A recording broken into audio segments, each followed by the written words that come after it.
Le préfet de l'Aude, Alain Thirion, a réuni ce jeudi matin en préfecture les acteurs de la sécurité civile, policiers, gendarmes et pompiers qui ont été fortement mobilisés cet été. Au programme, notamment le bilan sur les incendies de l'été qui ont fortement chuté cette année, notamment grâce au nouveau plan de lutte contre les incendies avec la mise en place de vigies. L'année s'est plutôt pas trop mal passée jusqu'à présent, mais je reste humble devant ce risque, puisqu'on a eu un peu plus d'une quarantaine d'incendies, alors qu'on avait eu plus de 2000 l'année dernière. La logique qui a été suivie dans ce cadre-là, c'est une intervention rapide de l'ensemble des moyens, notamment par les trackers, notamment par le Dash et donc les moyens aériens d'une manière générale, et faire en sorte, par une présence sur le terrain, par le développement de ce qu'on appelle les vigies au niveau des services d'incendie et de secours, de faire en sorte qu'on soit en alerte et donc on puisse réagir extrêmement vite. Bon, c'est la raison pour laquelle on n'a eu que 4 incendies jusqu'à présent qui ont dépassé les 20 hectares, ce qui est quand même relativement limité. Autre point abordé, la sécurisation des événements festifs, nombreux dans le département l'été. 14 juillet, festival de Carcassonne, entre autres, les dispositifs de sécurité ont été renforcés cette année en raison de la menace terroriste. Comme on est dans le cadre de l'état d'urgence, la question était posée de savoir ce qu'on allait faire pour ces grands moments festifs, comme on l'a fait pour le 14 juillet à Carcassonne.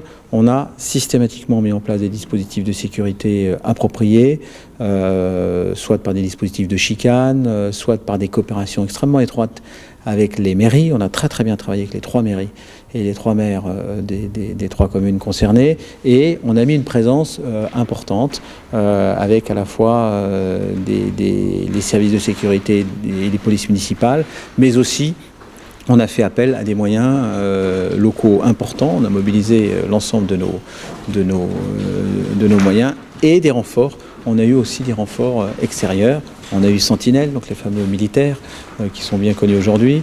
On a eu également la possibilité de faire appel à des unités, notamment des unités de CRS qui sont venues nous aider. Par ce canal-là, les choses se sont bien passées. Bonne partie de la population d'ailleurs a fait part de sa satisfaction. On n'a pas eu de comportement irresponsable. J'avais demandé à ce qu'on ait des comportements responsables de la part de la population. Ça signifie éviter à la fois les bagarres et puis les abus d'alcool. Les choses sont plutôt pas mal passées dans ce domaine puisqu'on n'a eu qu'une quarantaine d'alcoolémies de relevés.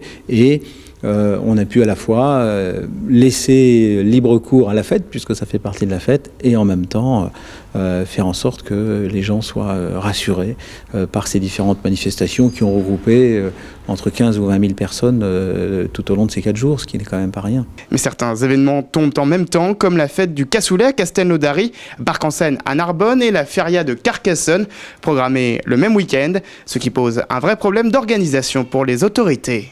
On s'est posé la question de savoir si ça ne serait pas opportun de réfléchir à un étalement sur plusieurs week-ends de ces manifestations, à la fois parce que ça pourrait permettre d'améliorer la fréquentation de celle-ci, même si cette fréquentation était déjà élevée, et puis faire en sorte que on n'aille pas au bout, voire au-delà de nos capacités à réagir. Cette question, on la mettra sur la table et on aura l'occasion de leur en parler. Alain Thirion a aussi évoqué le lancement de la campagne de prévention des risques lors de pluies cévenoles, qui rappelle les bons comportements à adopter en cas d'intempéries. Alors ce qu'on appelle les pluies cévenoles, c'est les pluies extrêmement fortes qui sont liées en fait à une montée de courant d'air froid et une masse d'air chaude.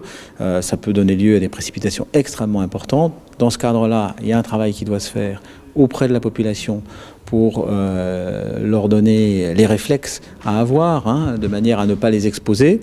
Une sensibilisation des maires dans une fonction d'alerte. L'objectif, c'est de prévenir autant que se peut ces risques et faire en sorte que, évidemment, la population ne soit pas touchée. Pour connaître les bons réflexes, la campagne de prévention est disponible sur le site du ministère de la Transition écologique et solidaire.